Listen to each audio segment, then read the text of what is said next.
Scene 'Umamaheshwara Ugraroopasya' FaFa acting గూడా నేను చూసా. అంటే లైక్ ఒక సీన్‌లో కొట్టే సీన్ ఉంటది. ఊర్లో ఆటో దగ్గర సీన్ అవుతది. ఆటో వెళ్లి తగులుకుంటారు కదా మీరు సీను. ఆయన మీరు చూస్తే ఎమోషన్స్ ఎక్కడ కోపం చూపించరు, ఏం చూపించరు. లాస్ట్‌లో ఒక చెప్పు తన్నేసి వెళ్ళిపోతాడాయన.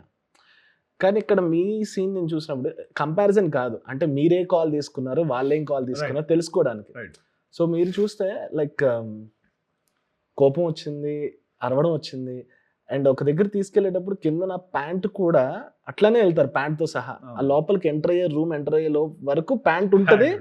ప్యాంట్ అది నరేష్ గారు తీస్తారు ప్యాంట్. ఆ! దోస్ మైన్యూట్ థింగ్స్ అనేవి ఎలా మీరు పికప్ చేస్తూ ఉంటారా కొన్నిసార్లు? అంటే క్యారెక్టర్‌కి డైరెక్టర్ మహా నాకు ఇచ్చిన ఇన్‌పుట్ ప్రకారమే కదా డిఫైన్ అవుద్ది. సో మన మహేష్ వచ్చి ఇంకొంచెం ఒక లేయర్ ఆఫ్ ఫెమినిటీ కూడా ఉంటది ఆయనలో. ఫెమినైన్ ఆస్పెక్ట్ కూడా ఉంటదన్నమాట.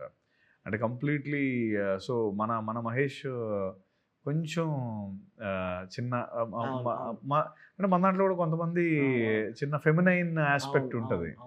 Which is good. అంటే అది రాంగ్‌గా అనట్లేదు నేను.